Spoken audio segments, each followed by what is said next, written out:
Tu n'as pas un truc un peu calé. Bon. Distinguées salutations, chers téléspectateurs, chers internautes et même auditeurs. Vous êtes à votre émission Santé pour tous. Et Santé pour tous, cet après-midi, chers internautes, surtout pour vous d'ailleurs, chers internautes, reçoit sur son plateau cet après-midi le chercheur Rémi Semengue. C'est un chercheur, mais c'est aussi un enfant de Dieu. Bon après-midi, Rémi. Bon après-midi à vous et à tous vos téléspectateurs et même internautes, parce que nous avons plusieurs personnes qui nous suivent au travers des réseaux sociaux. Donc, du coup, Rémi nous apporte une très bonne nouvelle cet après-midi, celle de savoir la guérison des macrovirus. Rémi, c'est quoi les macrovirus alors? Les gros virus, c'est une catégorie de virus. Mm-hmm. Vous savez, les virus, il y en a de plusieurs catégories. Et nous nous intéressons particulièrement aux gros virus qui ont la spécificité d'être anaérobie stricte, c'est-à-dire qui sont dans l'incapacité de vivre dans un milieu envahi par l'oxygène. Ils sont exactement le contraire des êtres humains. Nous sommes aérobie stricte, donc nous ne pouvons vivre que dans un milieu riche en oxygène. Il parle bien, Rémi, c'est un chercheur, donc quand il parle des choses factuelles, des choses vraies, en plus du fait qu'il soit chercheur, c'est un enfant de Dieu, donc il ne va pas nous mener en bateau sur ce plateau aujourd'hui. Alors, en l'occurrence, vous nous parlez des macrovirus, quelques exemples. Nous avons le VIH, nous avons les hépatites, on peut les nommer à partir de l'hépatite A, B, C, D, E, on dirait même F. Il y a l'herpès génital, il y a le zona, il y a le papillomavirus humain qui est responsable du cancer du col de l'utérus, qui est également un gros virus. Il y a la COVID-19 qui fait partie des gros virus par exemple. Donc c'est entre autres quelques exemples des macrovirus. Vous dites que vous les traitez. Nous avons un traitement qui, effectivement, a une action sur les gros virus. Un traitement qui a une action sur les gros virus. Qu'est-ce que ça veut dire concrètement? Une action positive, une action curative. C'est-à-dire, nous avons un ensemble de molécules qui, lorsqu'ils sont produits, lorsqu'ils sont transformés, lorsqu'ils sont mis en solution, donnés à un patient, vont entraîner une suroxygénation des cellules et partant la destruction de ces virus. C'est-à-dire si un organisme est infecté par le VIH, si un organisme est infecté par l'une ou l'autre des hépatites, que ce soit l'herpès ou le zona, et qu'on soumet cet individu à une thérapie par le Virocin 24, la personne recouvrira la guérison. Virocin 24, c'est votre produit, vous voulez nous faire savoir? Tout à fait, c'est le nom que nous avons attribué à... Pourquoi 24? Déjà, Virocin, c'est l'association du virus et de l'oxygène. On s'est dit, notre traitement agit en produisant l'oxygène.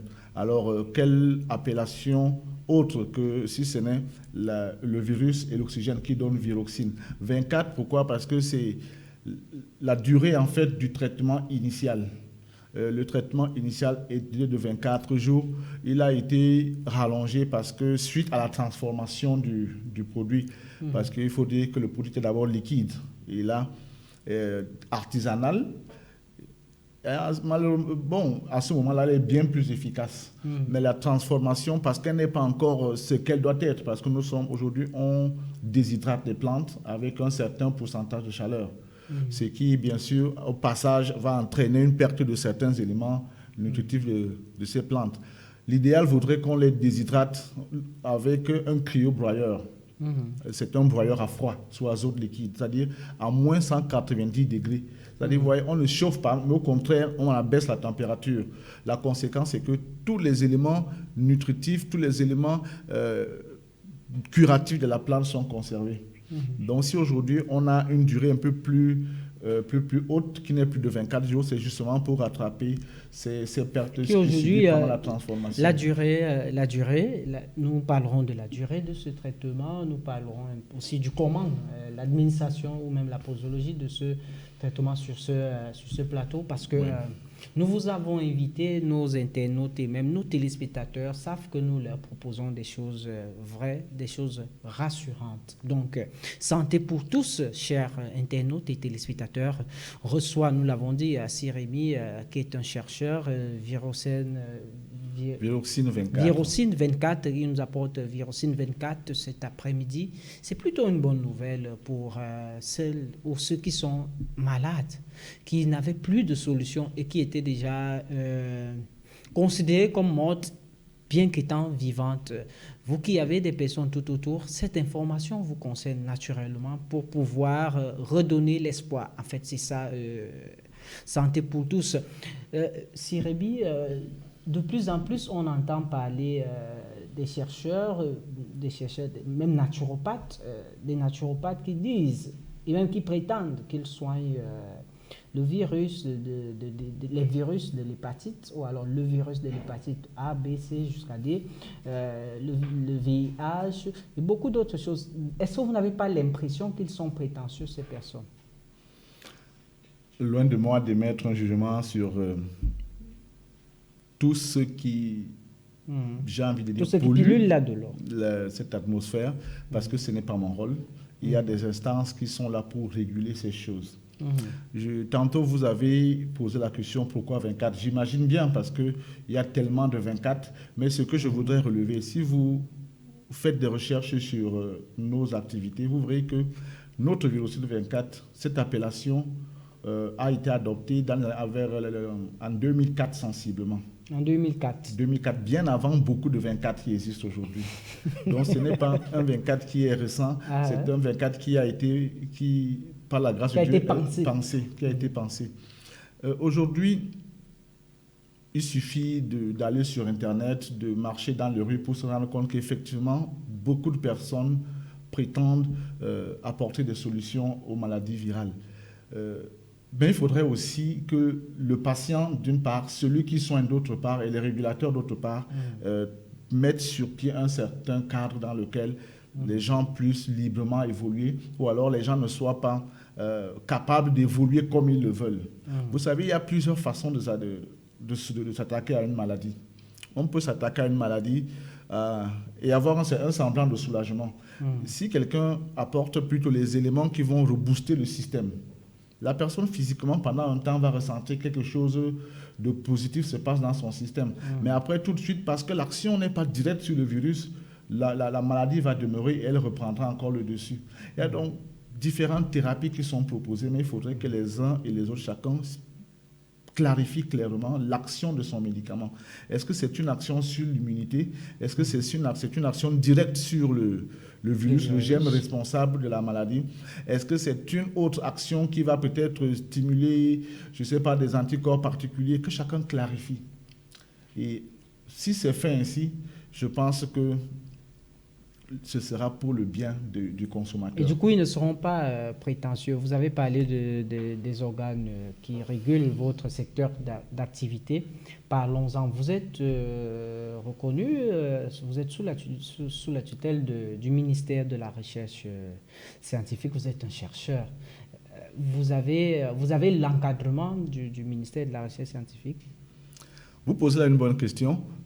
L'idéal aurait été peut-être de tendre le micro avant ou après à la recherche scientifique ou même au ministère de la Santé, parce que c'est également de la santé dont il s'agit. Nous le ferons. Qu'est-ce que vous dites? Oui, j'en viens, je dis, est-ce que nous sommes encadrés? Est-ce que nous sommes connus? Je dirais peut-être, et sans risque de me tromper, nous sommes connus et nous sommes tolérés. Mais lorsque je dis nous sommes connus, ce n'est pas de la même façon que, je ne sais pas, celui qui a un médicament homologué par l'OMS serait connu. Nous sommes connus parce que nous nous sommes rapprochés d'eux. Nous sommes connus parce que nous avons exposé ce que nous faisons. Vous vous êtes rapprochés d'eux, en l'occurrence?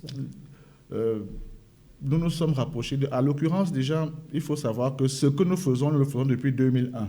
Depuis 2001. En 2001, nous nous approchons premièrement du professeur Henri Hoogbenlinde, qui à l'époque est ministre de la Recherche scientifique. Le ministre Hoogbenlinde va nous envoyer à la recherche scientifique, à l'IMPM.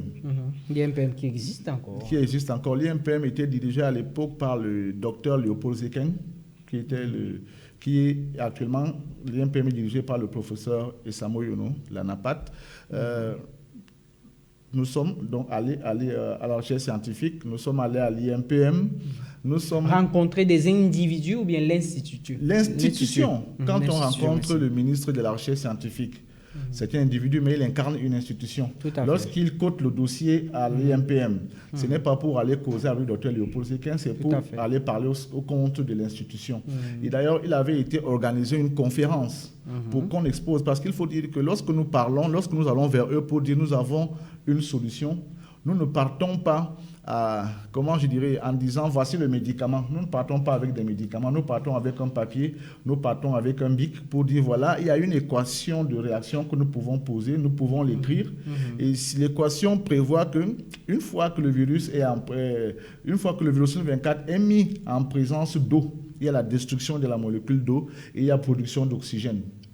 Que cela se produit, que ce soit en présence ou en absence du virus. Mais lorsque cela a lieu en présence du virus, l'oxygène va détruire le virus. Donc, c'est toujours avec la bouche que nous partons. Nous avons rencontré le ministre Zachary Pedevet lorsqu'il était à la recherche scientifique. Nous nous demandions quelles sont nos démarches. Nous avons saisi le ministre Langanawono lorsqu'il était ministre de la Recherche, le ministre de la Santé publique. Ministre de la Santé. Oui, et cela ne nous a pas toujours valu des amitiés. Nous avons saisi le ministre de la Santé, le ministre, M. Mamafouda. Nous n'avons pas saisi l'actuel ministre de la Santé, ça fait trop. Le ministre, M. Mamafouda... Peut-être il a la tête sur la Covid-19, par exemple. Et c'est parce que nous avons également nous nous sommes déjà allés vers eux un peu trop de fois, je pense qu'on commence aussi à se lasser. M. Mamafouda nous a accoté le dossier à la DROS, qui est la division de la recherche opérationnelle. Nous y sommes allés, nous avons été reçus par le docteur Ahanda, je crois bien, qui a été député à une époque. Il nous a reçus, un protocole avait été mis sur pied. Bien sûr, au départ, on est toujours enthousiaste de voir est-ce que ce que vous dites est vrai, est-ce que vous pouvez effectivement guérir ces maladies. Alors, on n'hésite pas à vous mettre sur pied, on n'hésite pas à expérimenter, à vous mettre à l'épreuve. Mais lorsqu'on se rend compte que ça donne, là où vous entrez avant, on vous accueillait sans problème, ça devient un peu difficile, on vous renvoie, revenez demain, revenez après-demain. Mais nous avons saisi le président de la République, nous avons, par écrit, nous avons saisi le président de la République, nous avons saisi également la première dame. À notre grand bonheur, à notre agréable surprise, ils ont répondu favorablement.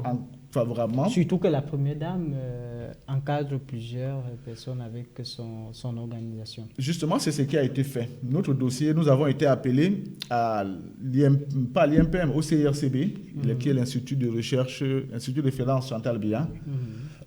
Pardon, nous sommes allés. C'était dirigé à l'époque par le professeur Fouda, qui est l'actuel directeur général de l'hôpital central. Il nous a reçus. On a établi un protocole. Nous sommes partis avec 5 de nos patients. Le protocole était dirigé par une Italienne, Dr Capelli, c'est tout ce dont je me souviens. Les termes étaient simples. Je donnais le médicament à mes patients. Je venais avec mes patients. Eux, ils testaient avant et pendant et après. Je mettais les patients sous traitement et bien sûr, on vérifiait. Les examens, nous les avons toujours, les résultats. Alors, vous voyez, quand vous avez une opportunité comme celle-là, vous mettez du vôtre. Nous avons mis les gens sous traitement. Et avant la fin du traitement, beaucoup avaient déjà de bons résultats. Mais bon, je vais me limiter là pour ne pas vous raconter la suite parce que nous ne sommes pas là pour des procès. Je répondais juste au fait, à votre question, à votre préoccupation, est-ce que nous sommes connus? Aller vers les organes... et même à l'IMPM, j'allais oublier, à l'IMPM, au niveau de Nkomo, on a regroupé toutes ces personnes-là qui disaient pouvoir soigner et le sida et les hépatites, mais principalement le sida. Beaucoup de gens sont venus. On nous a regroupés, on dit qu'est-ce qui peut faire quoi, apporter les résultats que vous avez souvent, les examens médicaux. On va lancer un protocole. à ce qu'il paraît, bon, je dis bien à ce qu'il paraît, il paraît qu'il y a eu des moyens pour gérer tout ce protocole-là. Bon, elle-t-il dit que ce n'était pas la première fois qu'on se retrouve avec plusieurs personnes qui disent se soigner, mais comme d'habitude, au bout d'un temps, beaucoup de ces gens ont été disqualifiés. Mais ce qu'on attend jusqu'aujourd'hui, l'aide qu'on a toujours sollicitée, ce n'est pas de l'argent, mais c'est l'encadrement technique pour produire un médicament. Aussi. Et administratif, bien évidemment, pour produire un médicament adéquat. Nous attendons toujours. Je ne dis pas non, mais nous attendons toujours. Vous serez peut-être surpris d'apprendre que nous avons failli dormir au CED parce que le ministre Langanawan, à son époque, avait estimé que... C'est vraiment nécessaire de le dire à tout le monde entier, à tout le Cameroun. C'est vraiment nécessaire de le dire. Vous avez commencé à le dire. Non, c'était pour dire qu'on a déjà rencontré beaucoup d'obstacles.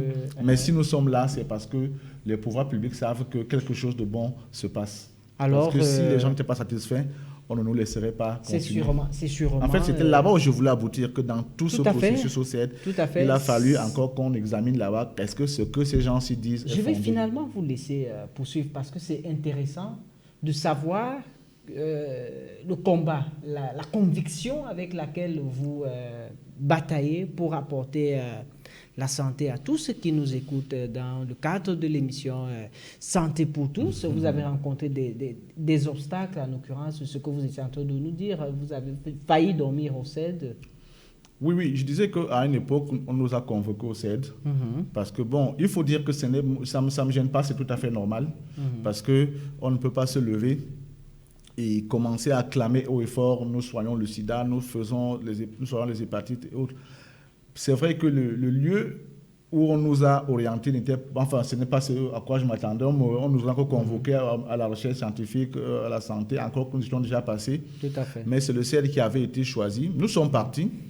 Et peut-être pour vous influencer, c'est ça, l'intimidation? Je ne sais pas. Mais je sais que nous sommes partis. Avant de partir, on a essayé de contacter un certain nombre de personnes avec qui nous travaillons. Un seul médecin, à l'époque, m'avait autorisé à utiliser son nom. C'est un médecin colonel. Amatakana a dit non, que je peux partir, je peux dire que non, et je travaille avec lui, ça ne le gêne pas, parce que vous savez qu'il n'est pas autorisé pour un médecin de dire qu'il a travaillé avec surtout un personnel médecin conventionnel. Oui. Nous sommes partis. C'est un colonel, c'est un médecin, c'est un homme en tenue, et puis c'est la grande muette. Si déjà il s'engage, ça veut dire que c'est... Alors, comment nous sortons, pour faire court, comment nous sortons? En fait, le lieutenant qui s'occupait du dossier, je lui ai prié de coter le dossier au Premier ministère. Enfin, il m'a proposé qu'il allait saisir le Premier ministère. Et le dossier est monté au Premier ministère. Il a été demandé qu'on vérifie si les gens que nous soyons sont satisfaits. C'était le ministre Moussongwe, qui était Premier ministre à l'époque. Il avait personnellement instruit qu'on vérifie simplement si les gens sont satisfaits. Si les gens sont satisfaits, qu'on me laisse tranquille. Et comment on a fait? On a ouvert un cahier. Les gens ont signé. Les gens ont fait une petite... Les patients qui avaient trouvé satisfaction. De 11h à sensiblement, je ne sais pas, 14h, j'avais perdu un cahier de 50 pages qui était rempli. Et les gens ont signé, ont confirmé avoir suivi avec succès ce traitement. Et nous avons été libérés avec instruction ferme de ne pas continuer d'en parler. Mais vous comprenez bien que c'est difficile. Ce n'est pas la défiance.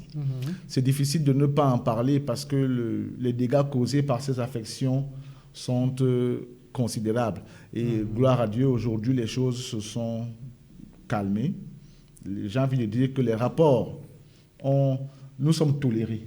C'est la réponse à la question que finalement, vous êtes toléré, comme la plupart des supports de médias au Cameroun fonctionnent par tolérance administrative. Donc, nous vous comprenons très bien quand vous dites que vous êtes toléré. Mais ce n'est pas pour l'historique que nous sommes là. Il fallait déjà d'abord planter le décor pour que ceux qui nous écoutent un temps soit peu sachent que ce n'est pas nous n'avons pas invité sur ce plateau un monsieur qui s'est levé le matin et puis qui a soigné une ou deux personnes, qui a fait semblant de soigner une ou deux personnes et puis nous l'amenons sur le plateau. Parce qu'ici, nous faisons des choses sérieuses.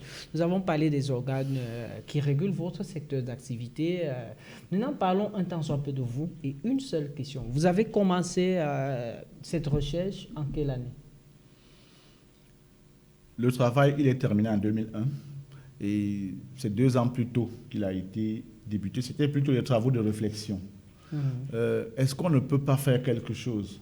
Il y a tellement, et ce travaux de réflexion débute un 1er décembre. Ce 1er décembre, c'est généralement la 2019, journée... c'est ça? Puisque Non, nous sommes en... Vous terminez les travaux en 2001. En 2001. En 2001, ok. Oui. Ok, je vois. Voilà. Donc, là, nous parlons des affaires de 1990. Nous sommes en peine en train d'entrer en l'an 2000. Oui. Alors, vous voyez, le 1er décembre, il y a cette journée de lutte contre le sida où tout le monde parle de sida. Tout le monde parle de sida. Ce n'est pas comme aujourd'hui. Aujourd'hui encore, ça a changé. Mais à cette époque, c'était encore bien plus effrayant.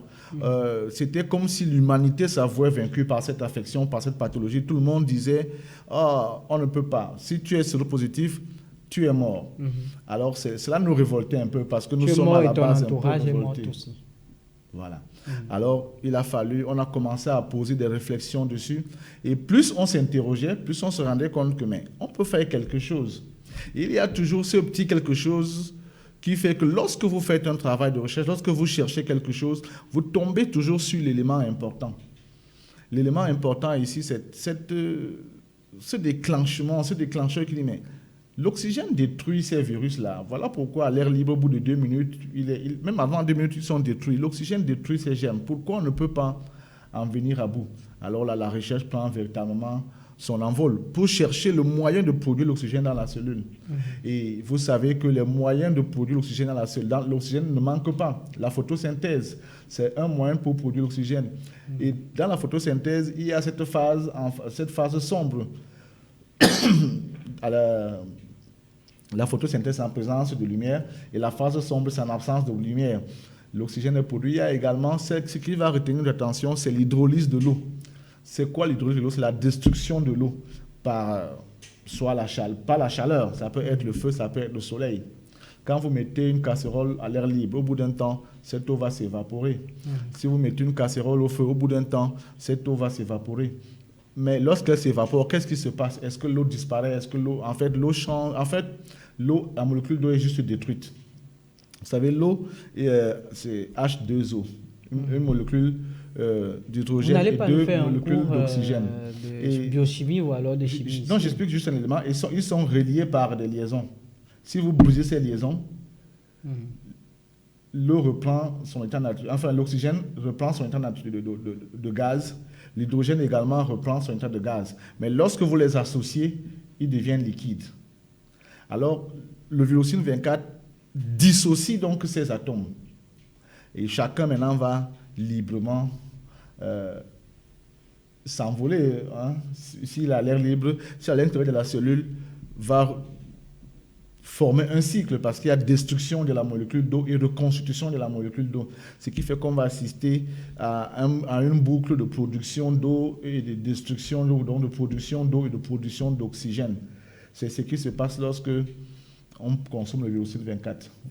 Vous nous avez parlé de vos patients, de vos multiples patients, et donc des personnes qui peuvent témoigner de ce que ce produit Virocin 24. Virocin 24 peut faire. Vous nous avez parlé de ces personnes, chers internautes, chers téléspectateurs. Si le temps nous permet, nous allons vous permettre d'écouter ce voice pop que nous avons réalisé pour votre gouverne, chers internautes et chers téléspectateurs. Mais avant de prendre cet autre élément, ce que nous aimerons savoir, Rémi, parlez-nous maintenant de manière factuelle, de manière concrète, comment le Virocin 24 se prend.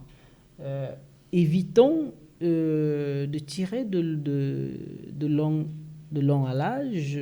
Comment est-ce qu'il se prend, comment est-ce qu'il se présente? Peut-être on aura le temps de le présenter. Il se présente sous forme de poudre pour les adultes, sous forme de gélules et de sirop pour les enfants, et les personnes âgées également sont soumises aux gélules. Alors, il se prend par voie orale. La posologie moyenne est de 2 cuillères à café matin, midi, soir, qu'on dilue dans de l'eau. Et on peut y ajouter du glucose. Ça peut être du sucre, ça peut être du miel, ça peut être un jus sucré, parce que nous avons besoin de beaucoup de glucose dans la réaction, parce que c'est une réaction endothermique qui nécessite beaucoup d'énergie pour détruire la molécule d'eau. Donc, c'est 3 fois par jour, matin, midi, soir. 3 fois par jour, matin, midi, soir, pendant combien de temps finalement? La posologie moyenne est de 50 jours. Est de 50 jours. Pourquoi 50 jours? Vous avez tenté une explication à l'entrée de cette émission. Le traitement initial était de 24 jours. Maintenant, là, il était liquide. Il était bien plus fort. Maintenant, la transformation n'a pas eu que de côté positif. Elle a aussi atténué. Et même altéré l'efficacité. Altéré justement l'efficacité. Donc, on a rallongé à 50 jours. Pourquoi 50 jours? Parce que c'est la durée qui convenait, qui apportait satisfaction à la majorité des patients soumis.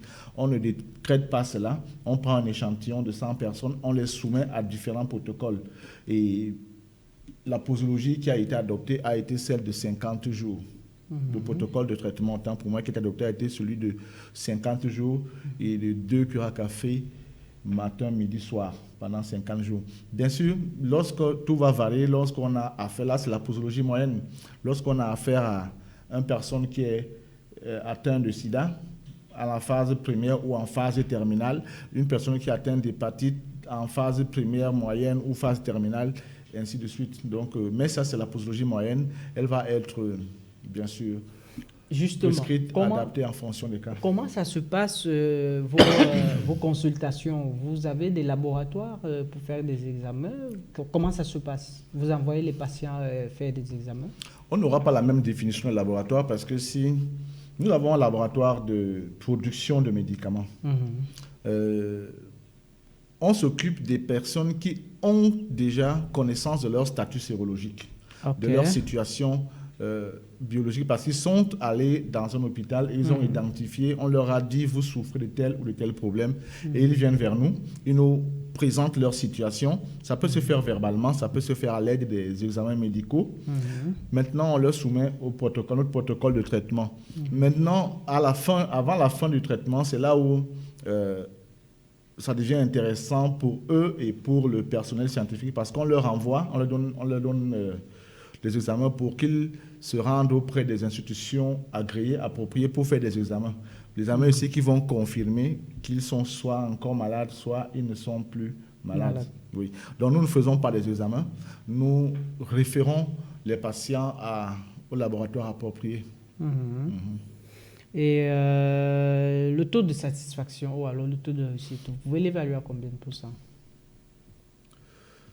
Vous réfléchissez, c'est difficile? C'est difficile parce que on doit soigner tout le monde. Nous ne sommes pas... Il y a une différence entre nous et la médecine conventionnelle. En médecine conventionnelle, dès que c'est arrêté, si le patient n'a pas été guéri, le médecin le libère ou reprend notre protocole au frais du patient. Mais chez nous, le patient estime que nous n'avons pas droit à l'erreur. Alors du coup, lorsque le patient n'est pas satisfait, qu'est-ce qu'on fait? On va continuer. Donc, pour répondre clairement à votre question, ceux qui viennent du premier coup, là nous sommes à plus de 70% d'efficacité. Sur 100 personnes, dès que 70 personnes prennent le traitement une fois, au bout de 50 jours, ils sont guéris.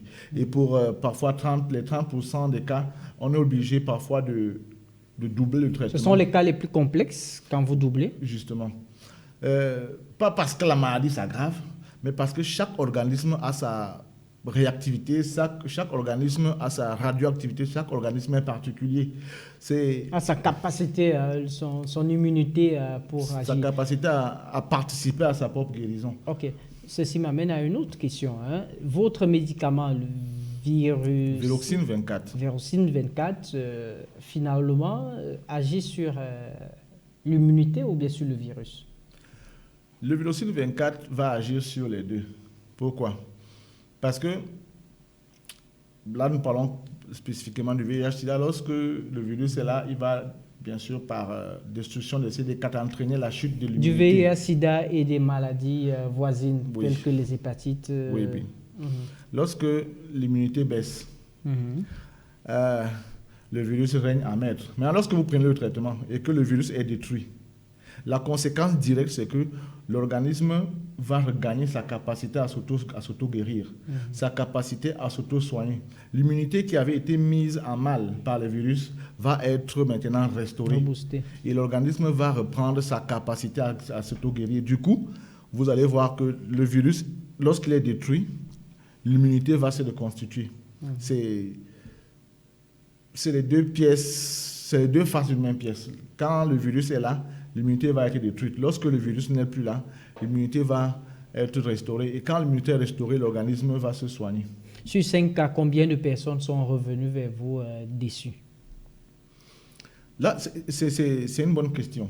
La déception ici va être relative juste au fait, quand j'ai parlé de 30% des personnes, la déception ici ne sera pas fonction du fait que physiquement, le traitement n'a pas marché. La déception peut être ici parce que le test continue à être positif, malgré le fait que la charge virale, par exemple, est totalement détruite. Nonobstant le fait que physiquement, on est en parfaite forme, mais le test de sérologie peut durer avant qu'il n'y ait séroconversion. Donc la déception ici n'est pas liée au fait que la maladie va s'aggraver. Non, la maladie ne s'aggrave absolument pas lorsqu'on est sous Virocine 24. Lorsqu'on le prend, la maladie va partir. La santé physique va être instaurée. Maintenant, c'est au niveau des examens médicaux que parfois ça touche. Pourquoi? Parce qu'on n'a pas prévu qu'on peut guérir par cette maladie. Les examens actuellement disponibles ne prévoyaient pas que voilà une personne qui souffrait du sida, là voilà, qui est déjà séronégative. Parce que le simple fait qu'on ne fasse que la sérologie, à savoir une recherche d'anticorps, limite déjà la capacité, enfin l'interprétation de guérison par un simple test. Parce que vous savez qu'on peut guérir et avoir un test positif. La réalisation nous fait de grands signes. Nous sommes en train de tirer vers la fin de cet entretien. Cérémy, finalement, vous parlez comme Emmanuel Macron, mais pas comme on va parler de Marine Le Pen, parce que Emmanuel Macron était un tant soit peu réaliste dans ses propos. Lors du débat, il était réaliste. Vous ne nous dites pas ici que vous allez forcément, les patients vont passer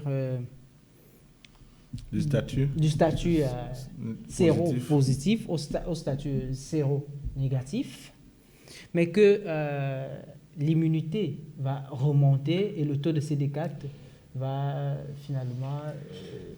Ce que je dis, c'est que... Dites-nous-le. Ce que je dis, c'est que le patient qui est soumis sous Virocine 24 va guérir. OK. Il va guérir. Donc, le patient... Mais il faut comprendre aussi que...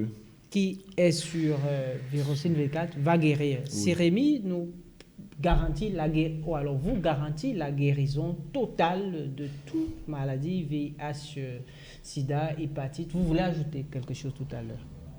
Je veux juste, comme je lance la conclusion, je voudrais juste dire que il est grand temps que l'Afrique s'occupe d'elle-même de ses problèmes. Toutes les maladies qu'on cite là, elles sévissent dans le monde, mais apparemment, c'est comme si elles ont élu domicile au sud. Et vous allez constater que les médicaments sont fabriqués au sud, mais au nord, mais les patients se trouvent au sud. Il est temps que cela change. Il est temps que cela change. Souvenez-vous, à une époque, c'était la variole qui faisait des dégâts, la maladie du sommeil faisait des dégâts, la tuberculose faisait des dégâts. Ces maladies ont sévi, elles étaient des maîtres, des hydres pendant qu'il n'y avait pas de médicaments, mais une fois que les médicaments ont été mis en place, elles sont devenues des maladies communes. C'est la même chose avec le VIH, les hépatites, l'herpès. Le traitement est là. Et il est temps de changer de visage. N'attendons pas des hommes-providence qui, eux seuls, ont le droit de proposer des choses, qui, eux seuls, ont le droit d'apporter des solutions. Nous avons une solution. Elle est ouverte. Elle peut être soumise à toute expertise. mais c'est un traitement et c'est un traitement curatif contre des maladies, parce que ce sont avant tout des maladies. C'est un traitement vrai, Rémi. Deux dernières questions. Donc, ça, c'est l'avant-dernière question. Oui. Comment on peut faire, ou alors comment toutes ces personnes qui nous regardent peuvent faire pour vous joindre? Pour vous joindre, c'est-à-dire, vous êtes basé où? Actuellement, nous sommes en Como Eldorado. Les réseaux sociaux ont rendu les choses faciles. Uniquement avec mon nom, déjà, les gens peuvent me chercher et me trouver à travers Internet, Facebook, Twitter, à travers mon nom, c'est Mangesi Rémi. J'ai les numéros de téléphone qui font que les gens peuvent appeler. J'ai des pages, j'ai le Virocine 24. Aujourd'hui, vraiment, trouver quelqu'un n'est plus devenu difficile. Oui. Mais c'est bon quand même de donner ces moyens, comme vous venez de donner. Je souhaite que vous puissiez répéter. Déjà les téléphones. Mon téléphone, c'est le 696 03 62 22. Une fois de plus. 696 03 62 22. Et l'autre numéro, c'est le 6 77 48 79 34. 6 77 48 79 34. Ces numéros, nous avons depuis des décennies. Nous ne les changeons pas. Donc, on peut toujours y être contacté à tout moment. Santé pour tous, nous avons une tradition à la fin de l'émission Santé pour tous.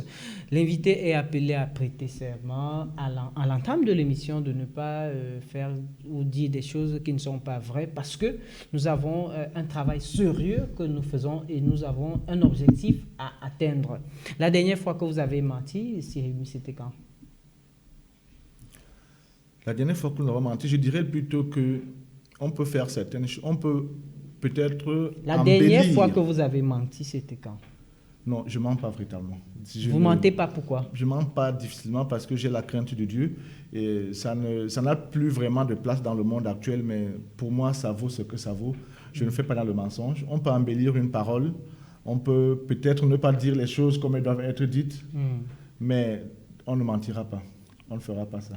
Mesdames, Messieurs, chers téléspectateurs, c'est sur cette parole vraie de Rémi Semengue, notre invité Santé pour tous cet après-midi, que nous allons finalement vous dire au revoir et à très bientôt.